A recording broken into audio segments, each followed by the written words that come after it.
अगर आप भी उन लोगों की भीड़ से आते हैं जो हार्दिक पांड्या को लगातार बू कर रहे हैं और सोच रहे हैं कि इससे हार्दिक पांड्या को कोई फर्क पड़ रहा है, तो आपके लिए ये वीडियो अच्छा नहीं होने वाला है। दरअसल हार्दिक पांड्या को पब्लिक के बू करने से या उनको क्रिटिसाइज करने से कोई फर्क नहीं पड़ रहा है। अब आप ये सोचेंगे कि भैया हार्दिक पांड्या को फर्क क्यों नहीं पड़ रहा है, तो अब आप इसके पीछे का कारण अपने हिसाब से सोच सकते हैं। दरअसल पिछले कुछ समय से जिस तरीके से मुंबई इंडियंस परफॉर्म कर रही है और जिस तरीके से हार्दिक पांड्या को ऑन द फील्ड क्रिटिसाइज किया जा रहा है, वो काफी ज्यादा मुश्किलात पैदा कर रहा है मुंबई इंडियंस के लिए। एक तो मुंबई इंडियंस जीत नहीं रही है, परफॉर्मेंस प्लेयर्स की आ नहीं रही है और क्रिटिसिज्म लगातार बढ़ता ही जा रहा है। पब्लिक जो कि कैप्टेंसी के ट्रांजिशन से बिल्कुल भी खुश नहीं थे, रोहित शर्मा की कैप्टेंसी हार्दिक को दिए जाने से, वो लगातार मैदान के ऊपर क्रिटिसाइज कर रहे हैं प्लेयर्स को। इसके बाद वानखेड़े से तस्वीरें निकल कर आई कि भैया रोहित के सपोर्टर्स जो पोस्टर्स लेकर जा रहे थे वो छीन लिए गए। ऐसे में अब हार्दिक पांड्या का बयान निकलकर सामने आया है कि उनको इन सब बातों से कोई फर्क नहीं पड़ता, वो बस ये जानते हैं कि वो एक गेम जीतेंगे और सारी चीजें अपने आप ठीक होना शुरू हो जाएंगी। दरअसल इन सब चीजों को लेकर माइकल क्लार्क का एक बयान निकलकर सामने आया है।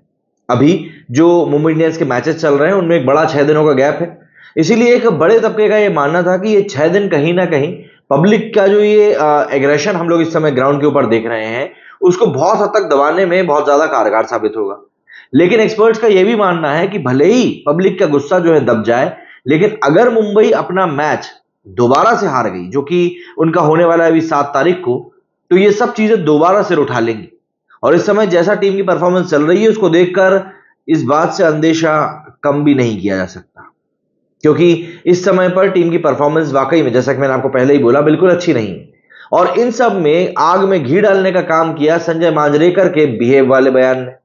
लेकिन इन सब चीजों के बीच में एक चीज बहुत हद तक क्लियर हो गई। पहले जो चीज हम सोच रहे थे कि यार शायद इन लोगों तक तो ये बातें पहुंच ही नहीं रही हैं, या जो बातें सोशल मीडिया पर चल रही हैं वो रियलिटी से कोसों दूर है, इस तरह के कुछ थॉट्स लोगों के मन में आ रहे थे। लेकिन संजय मांजरेकर का बिहेव वाला बयान, उसके बाद में हार्दिक पांड्या का जिस प्रकार से पूरा फेस के ऊपर एक एक्सप्रेशन आया, या फिर आप कह सकते हैं डगआउट में से जो सीन्स निकल कर आए, जो एनिमेटेड सीन्स निकल कर आए ओनर्स और रोहित शर्मा के बीच में, इन सब चीजों ने कहीं ना कहीं स्पेकुलेशंस को और बढ़ा दिया कि यार यहां पर गड़बड़ तो है, और छोटी मोटी नहीं, अच्छी खासी गड़बड़ है। यही कारण है कि माइकल क्लार्क ने इतना बड़ा बयान दिया। दरअसल माइकल क्लार्क ने अपने एक बयान में कहा है, जिसमें उन्होंने कहा कि it doesn't help when your team is not performing. उन्होंने कहा कि जब आपकी टीम परफॉर्म नहीं कर रही होती है तब आपको दिक्कत होती है। मैंने हार्दिक पांड्या से बात करी जब मैं वहां पर पहुंचा था, और ऐसा लगता है कि वो बिल्कुल ठीक है, उसको कोई इन बातों से फर्क पड़ नहीं रहा है। वो बहुत ज्यादा कॉन्फिडेंट पर्सन है, उसके अपने आप में मैच्योरिटी लेवल बहुत ज्यादा है। और आगे उन्होंने कहा कि he won't allow this to get to him but he does need to get this team winning games of cricket. उन्होंने कहा कि वो अपने ऊपर तो इस चीज का असर बिल्कुल नहीं पड़ने देंगे जो इस समय ग्राउंड में चल रहा है, लेकिन हाँ वो ये चीज जरूर चाहते हैं कि वो अपनी टीम को विनिंग ट्रैक के ऊपर जरूर लेकर आए। Mumbai is such a good team and there is always a high expectation. Mumbai इतनी अच्छी टीम रही है कि उनसे हमेशा से ही हाई एक्सपेक्टेशंस रही हैं। The fans want them at the top of the tree but at the same moment they are at the bottom.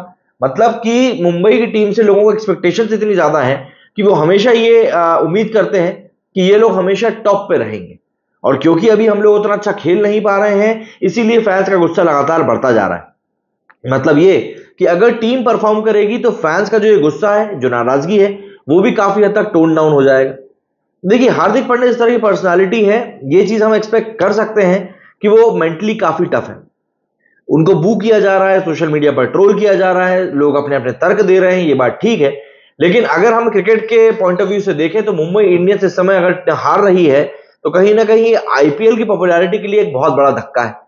Plus Hardik Pandya को जितना बू किया जाना था मेरे हिसाब से अब किया जा चुका है।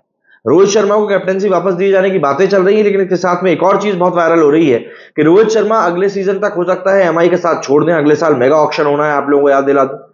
तो यहां पर चीजें एमआई के लिए ऐसा नहीं है कि अगर अभी ये लोग जीत के ट्रैक पर वापस भी आ गए तो काफी हद तक सेटल डाउन हो जाएंगी, नहीं, चीजें काफी ज्यादा उथल पुथल से भरी होने वाली हैं। और जिस तरीके से चल रही हैं चीजें, उनको देखकर ये कहना वाकई में ठीक रहेगा कि मतलब चीजें जो है आउट ऑफ कंट्रोल हो चुकी हैं।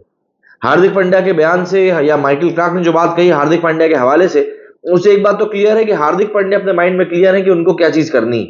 लेकिन अगर टीम मैनेजमेंट, जो रिपोर्ट सामने आ रही है, अगर टीम मैनेजमेंट इस बात को लेकर वाकई में सीरियस है कि उनको यहां पर अब ये पूरी सिचुएशन को इस तरीके से ही संभालना है, कि हार्दिक पांड्या को अब वो कप्तानी से हटाएंगे, रोहित शर्मा को कप्तान बनाएंगे, तो शायद सिचुएशन थोड़ी बहुत सुधर जाए। बट क्या इससे फॉर्च्यून्स बदल जाएंगे, इसके ऊपर थोड़ा सा अंदेशा है, क्योंकि एक रिपोर्ट तो ये भी सामने आई थी कि रोहित शर्मा अब कैप्टेंसी करने में बिल्कुल भी इंटरेस्टेड नहीं है, दैट टू ऑफ MI। अगर ये सब चीजें सिलसिलेवार तरीके से लगातार चल रही हैं, ये सच होती हैं, तो मतलब थोड़ी मुश्किलें तो बढ़ जाएंगी यहां पर। मुंबई की परफॉर्मेंस की बात करें तो मुंबई की परफॉर्मेंस लगातार बद से बदतर होती जा रही है। मतलब गुजरात टाइटंस के अगेंस्ट तो थोड़ा बहुत वो लोग नजदीक आ भी गए थे, लेकिन फिर भी 6 रन से हार गए। और उस मैच में भी हार्दिक पांड्या उस मैच को जिता सकते थे, but he was not able to achieve that point जहां से कि उनको लगे कि यार हाँ, यहां से मैं मैच निकाल दूंगा। सनराइजर्स हैदराबाद के खिलाफ बात करें तो बॉलिंग तो वहां पर उस दिन बहुत भयंकर पड़ी थी, 277 रन पड़े थे। बैटिंग की बारी आई तो बैटिंग मुंबई ने करी, बहुत अच्छी नहीं करी पर ठीक ठाक करी। और 277 रन का टारगेट जब कोई टीम 30 रनों से ही हारती है तो ऑब्वियस सी बात है उन्होंने अच्छी बैटिंग करी होगी, लेकिन वहां पर भी हार्दिक पांड्या फेल हुए। और उसके बाद डीसी के अगेंस्ट तो हमने देखा ही कि क्या कुछ हुआ। राजस्थान रॉयल्स के अगेंस्ट तो हमने देखा ही क्या कुछ हुआ। अपने होम ग्राउंड के ऊपर दरअसल मुंबई को उम्मीद थी कि वो एक अच्छी परफॉर्मेंस दे पाएंगे, बट ऐसा हो नहीं पाया और इवेंचुअली जो चीजें थी वो और बद से बदतर होती गई। और इसीलिए अब सिचुएशन ऐसी आ चुकी है कि समझ में नहीं आ रहा है लोगों को कि यार मुंबई यहां से कमबैक कैसे करेगी। हालांकि लोगों का कहना है कि मुंबई तो इसके पहले लगातार 4 मैच लगातार 6 मैच भी हार के कमबैक कर चुकी है, बट फिर वहां पर हमको ये नहीं भूलना चाहिए कि उस समय रोहित शर्मा कप्तान हुआ करते थे और उनकी कप्तानी का उस समय करिश्मा कुछ और ही अलग लेवल का था। हालांकि आज भी आर्सेनल जो चाहिए मुंबई को जीतने के लिए वो इनके पास पूरा है, बट उसको उपयोग कैसे करना है, ये कप्तान के रूप में हार्दिक पांड्या इन चीजों का कब कहां किस पॉइंट पर यूटिलाइजेशन करता है, ये चीजें बहुत ज्यादा इंपॉर्टेंस प्ले करती हैं। और हाल फिलहाल में यही देखने के लिए मिल रहा है कि यही चीज हार्दिक पांड्या ठीक से कर नहीं पा रहे हैं। और देखिए बात यही है, ये कप्तान को उसके टीम के सपोर्ट की बहुत ज्यादा जरूरत होती है, लेकिन कप्तान को कहीं ना कहीं ये बात भी समझनी पड़ेगी कि उसको लीड फ्रॉम द फ्रंट करके एग्जाम्पल सेट करना होगा। अगर हार्दिक पांड्या ही विकेट नहीं ले रहे हैं, अगर हार्दिक पांड्या ही रन नहीं बना रहे हैं, तो वो किस मुंह से बाकी टीम को कहेंगे कि भैया आप खेल के दिखाओ। मतलब ये चीजें थोड़ी सी आप लोगों को कंट्रोवर्शियल जरूर लग सकती हैं, but this is the reality which we have to face कि अगर आप वहां पर चीजें सही तरीके से नहीं कर रहे हो खुद, तो आप टीम से कैसे एक्सपेक्ट कर सकते हो। हालांकि जैसा कि मैंने आपको बताया, हार्दिक पांड्या बहुत ज्यादा मेंटली स्ट्रांग है और उनको पब्लिक की ये बू करने से या क्रिटिसिज्म करने से इतना कोई फर्क पड़ नहीं रहा है।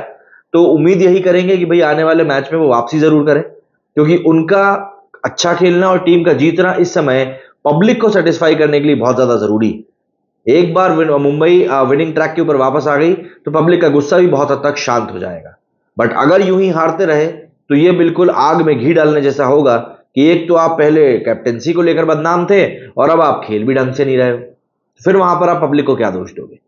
आप मुझे बताइए, आप लोगों का इस बारे में क्या कुछ कहना है। मेरे इस वीडियो में फिलहाल उतना ही। जय हिंद, जय भारत।